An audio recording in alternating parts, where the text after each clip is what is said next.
Assalamualaikum warahmatullahi wabarakatuh. Para wargi dulur-dulur simkuring anu teu oleh mikareus tur mikasono kana carios-carios Sunda nuju di mana we ayana, boh anu caketna boh anu tebihna pon kitu deui anu kanu nuju ngalanglang buana di mancanagara. Wilujeng patepang deui sareng simkuring dina raraga neraskeun hanca carios anu katunda dinten kamari. Pamugi we para wargi nuju aya dina kawilujengan, sehat lahir, sehat batin, aya dina panungtayungan kersaning Gusti Zat Allah Rabbul Alamin.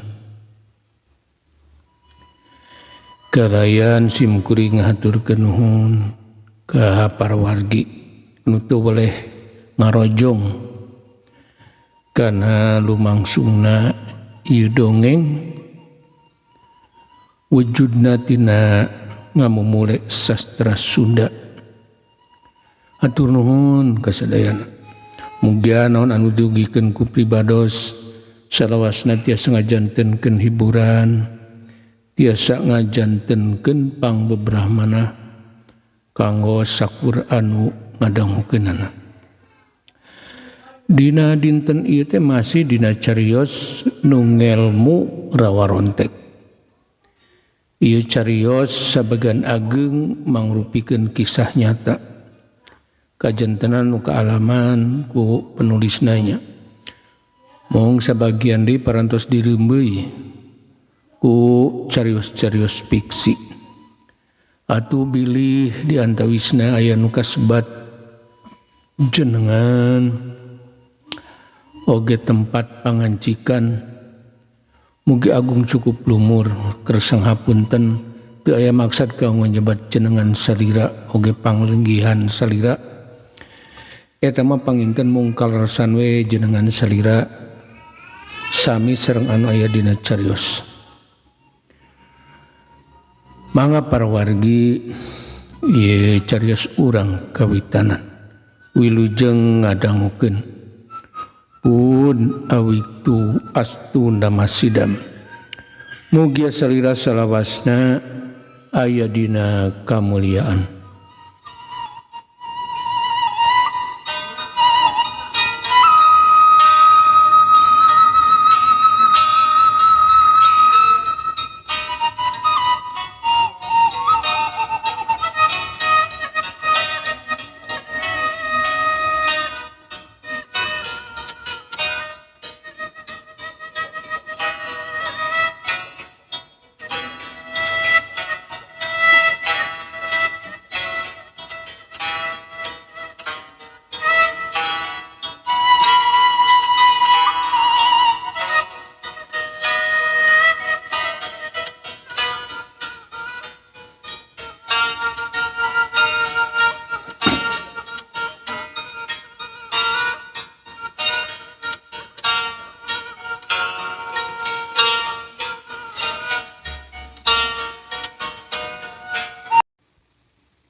Nu ngelmu rawa rontek bagian ka-13 karyana Andang S. Argayuda.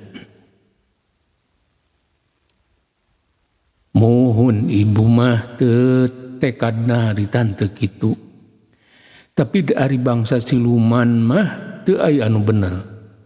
Pamohalan bangsa siluman ulungan jalmi lamun teu aya tukeurna. Ieu si Nyai pamendak simkuring mah dicanda ku bangsa siluman dianggo tumbal atanapi dianggo seba.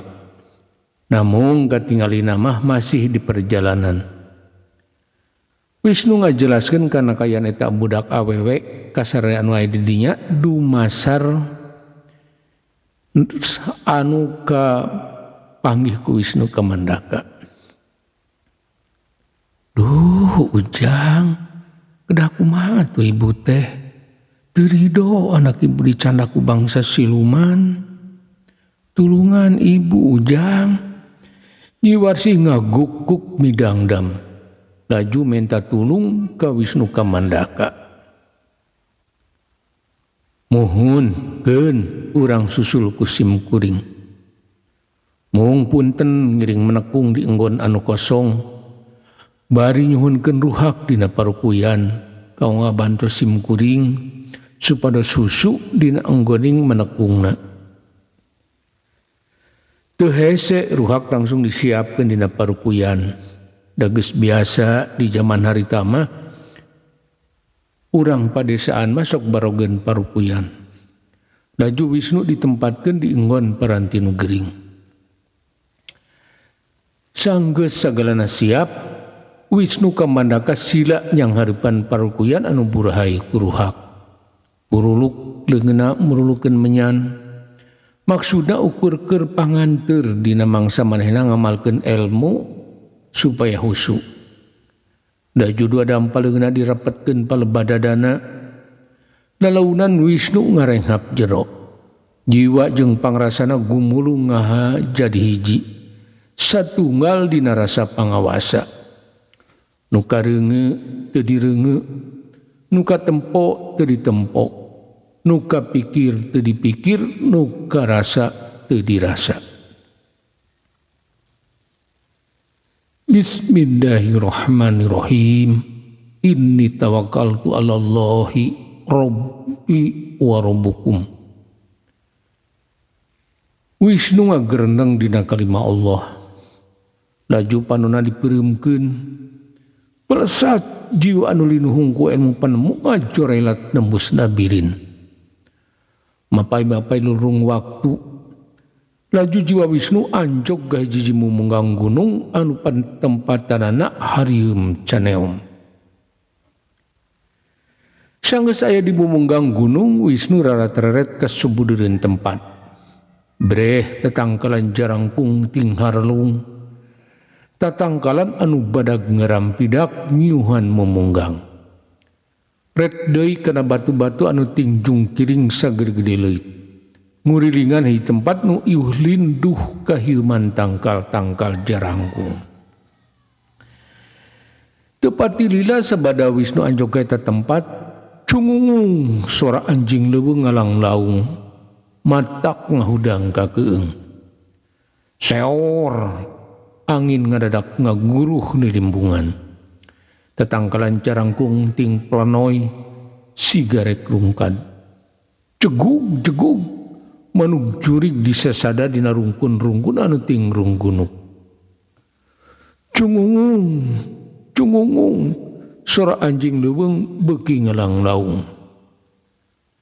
Laju simpe saharita bareng jeung leungitna angin anu tadi ngaguruh rongkah. Pumunggang gunung ngadak jempling deui pika keungeun. Tapi keur dina kaayaan kitu rieg bumi alam ngadadak ginggeng lir dioyageun lindu anu kacida rongkahna. Bismillah, masyaallahu qadirun abadan abada. Wisnu babacaan dikerendengkeun. Laju seseukeut batina jumerelat tembus salangse. Nyuai-nyuaikeun halang antara dirina jeung alam siluman. Rieg deui bumi alam oyag. Angin ngadadak ngaguruh deui. Tatangkalan daun-daunna maluguran. Anjing leuweung ngalang laung deui. Beuki rame seditimbal silih temal ti unggal madab. Manuk juri kagaya bagan ngajauhan memunggang gunung.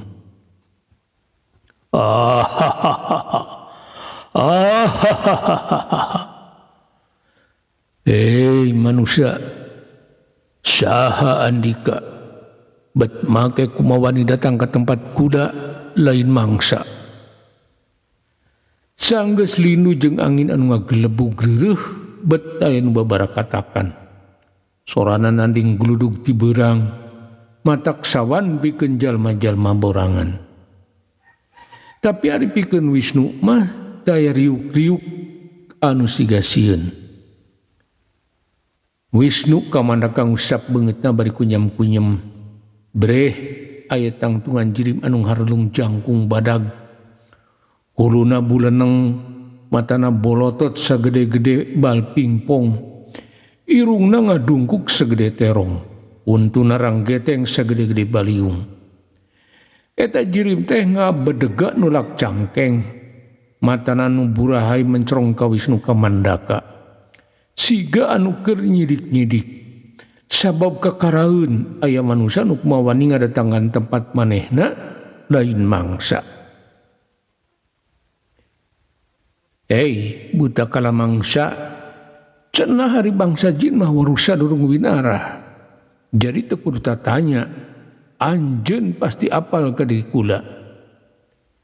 Wisnu teu ngabejakeun ngaran, ngajawab kana pananyaan buta kala mangsa teh kelas siga anu maido.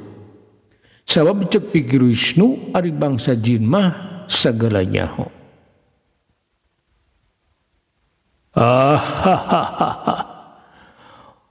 Manusia edan. Kula oge apal. Ari anita kate manusia tukang ucrak-acrok ka ditu ka dieu. Kadang sok kadonta tapak kamu mengang gunung. Bener geuning ari bangsa jin mah weruh sadurung winarah. Manehna nyahoeun ka Wisnu kamandaka anu tukang ngalalana, tukang tatapak. Tah geuning apal ka kula, naha make jeung tatanya. Da pugu bangsa anjeun makan cenah weruh sadurung winarah. Wisnu nembalan caritaan buta kala mangsa anu bener-bener geus nembongkeun wewesen ka manehna. Tapi najan kitu Wisnu teu ieu galider ku kasieun. Pikeun Wisnu mah buleud patekadan yen manehna rek nulungan jalma anu keur katidersa. Nah, aya pamaksudan naon make datang ke tempat kula bari lain waktuna. Deui buta kala mangsa tumanya ka Wisnu kamandaka. Sabab ieu buta kala mangsa teh aneheun. Aya manusia anu tumorojog ka tempat manehna dina wanci anu lain kuduna.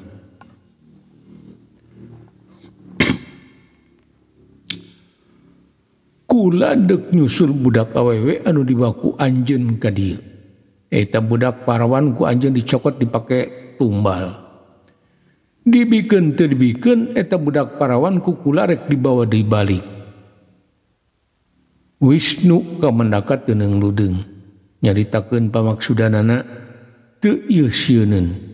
Sanajan Raja Siluman boga pangawakan ngaharlung jangkung badag tur sakti mandraguna, tapi Wisnu keukeuh pengkuh dina patekadanana.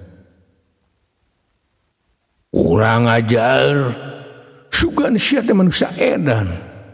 Ning make pipilun kana urusan bangsa kula, bangsa Siluman.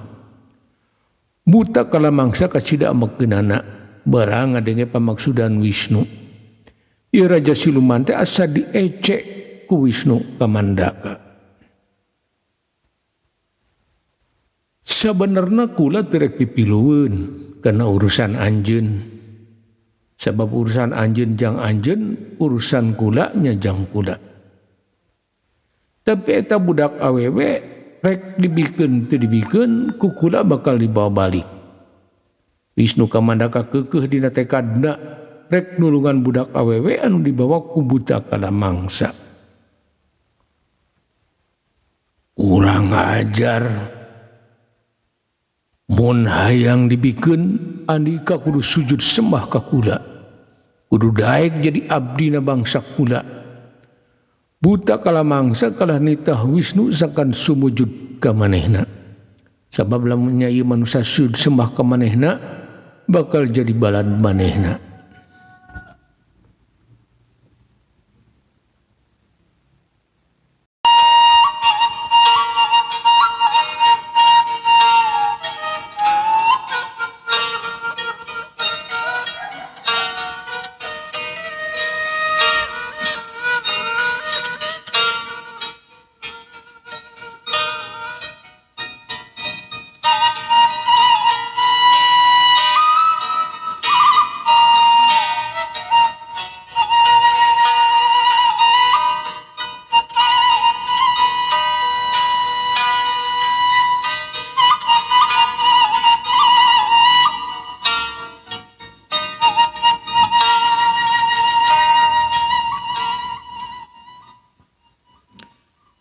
ke punten ngasuhila sekedap para wargi biasa simkuring sejang ngiring ngemutan ka para wargi anu keleresan nuju ngadangukeun ieu dongeng atuh utamina panginten kanembean bilih YouTube data acan di subscribe punten di subscribe heulanya kalian tong hilap like-na oge komentarna atur nuhun kana perhatosanana mangga urang lajengkeun.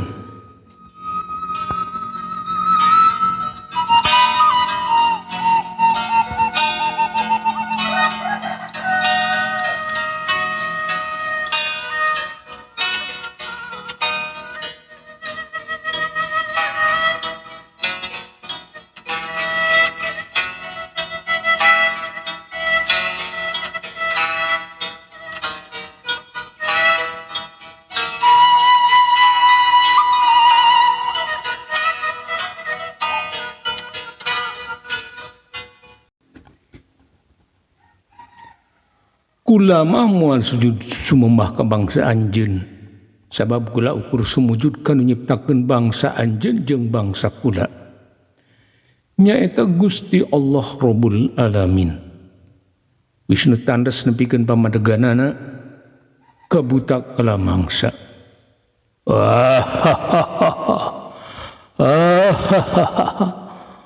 manusia belegug lamun kitu sia bakal mo dari kojoran ku aing dasar budak edan siga nyawa anu boga pangapisa buta kala mangsa amarahna ngagugudug asa dilece ku Wisnu Kamandaka anu tetempuan manehna mah ukur budak satepak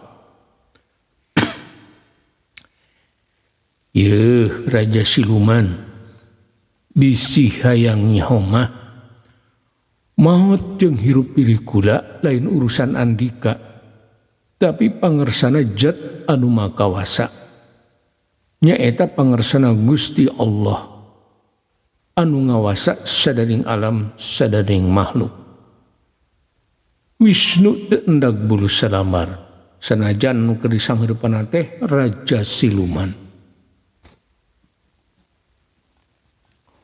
modar sia budak edan buta kala mangsa teu tetep pasini deui langsung ngaranggum Wisnu pura-moramona anu sagede-gede ceu amon maksudna awak Wisnu rek diremekeun moal waka buta Wisnu Kamandaka jingkrak ka tukang nyingkahan panarajang buta kala mangsa laju pasang kuda-kuda bibirna kunyam-kunyam ngawatak aji pangawasana buta kala mangsa nyusul tepus leungeun anu sabeula di ngahiuk rek ngababuk awak Wisnu tapi deui-deui Wisnu jingkrak tingkahan leungeun buta kala mangsa laju leungeun katuh Wisnu didorongkeun ka hareup ustina leungeun Wisnu ujug-ujug aya angin anu kacida tarikna cemplung eta angin dan nabrak ka si buta kala mangsa walau buta kala mangsa ngacarig-cig pering ngagoak dadana kena ku sambaran ilmu kadijayaan Wisnu Kamandaka tapi eta buta teh buru-buru malik deui ka Wisnu laju sukuna diangkat rek ngajejeg awak Wisnu dampal suku anu nya badagnya jebrag ngabelesat rek ngaleyak awak Wisnu Kamandaka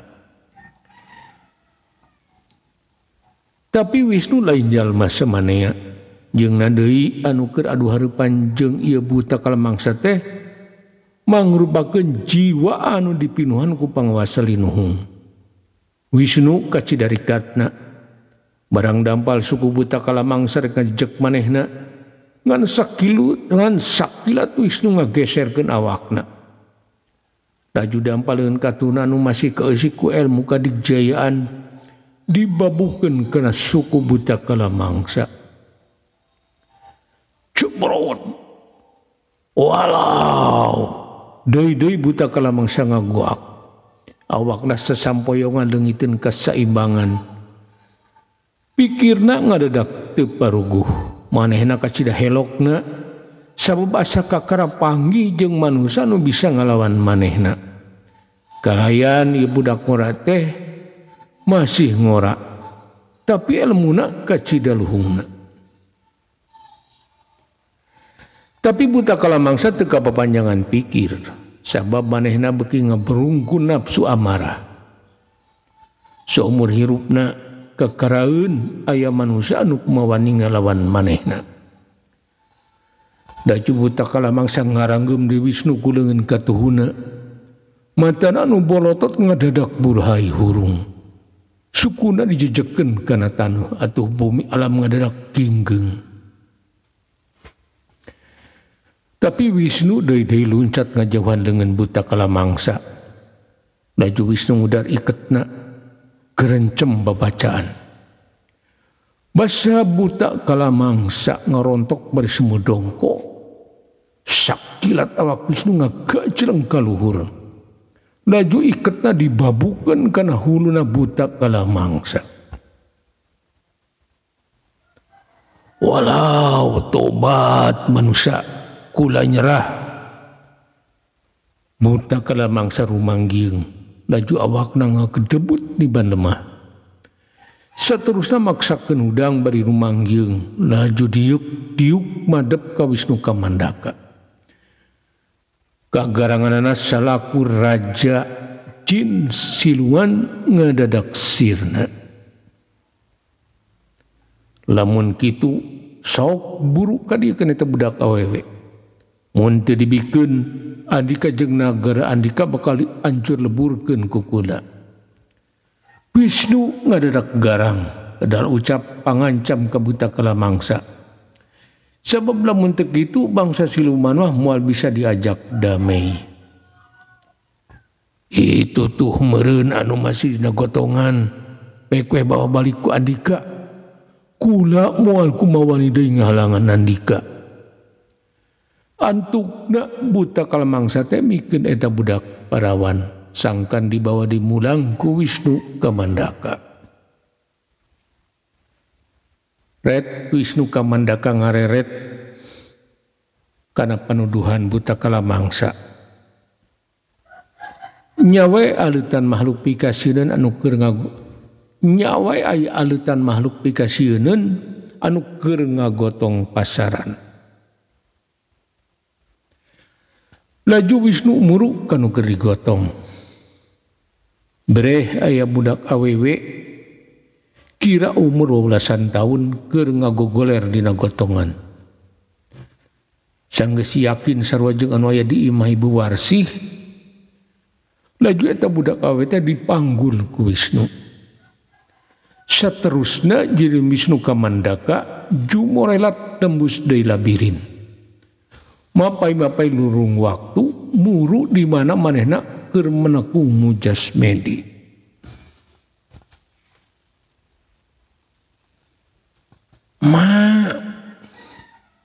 Tepati lila anu gering pana teh ngagoak nyambat-nyambat indungna.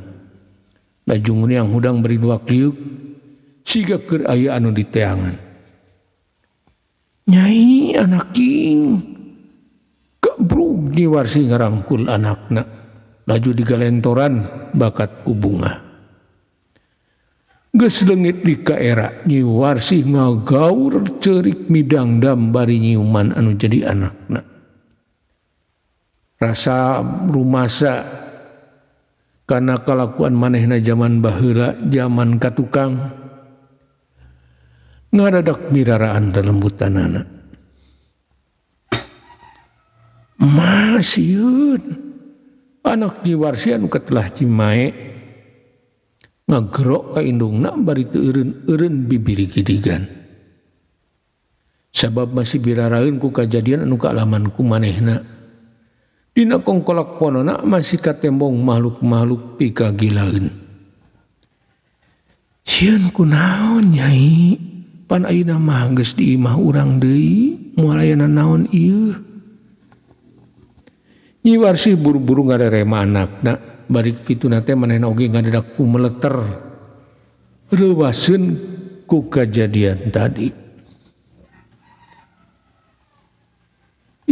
Mak, nyai tadi digarotom ku rombongan juri pikasieun rek dibikeun ka buta. Tapi untungna aya nu nulungan. Nyi Mae ngomongna siga anu sasar. Awakna teureun-eureun bibir kidigan. Punten ibu, ieu cai sina dileut heula ku si nyai. Meh kumpul deui lalembutanana. Wisnu Kamandaka anu geus kaluar deui tinggon buru-buru mikeun cai anu geus meunang ngadungaan. Atuh leguk cai teh diinum ku Nyi Mae nepi ka teu nyesa.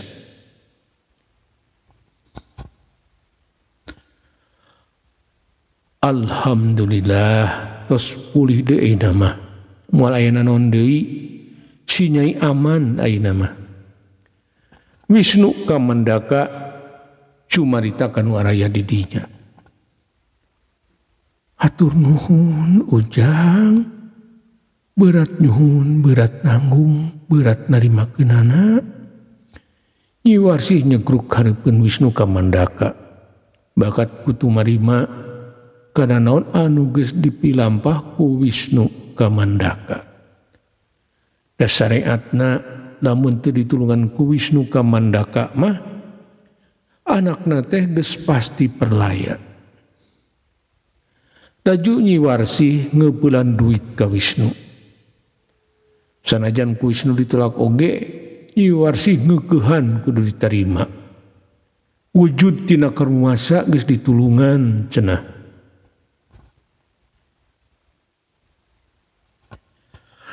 Atuh ari nu gering geus cenghar deui mah Wisnu buru-buru ngajak ngulang ka Mangkarta. Sabab lila di dinya mah bisi katutumpangan ku rasa bangga. Rasa ria akibat pada ngalem tinu araya di dinya.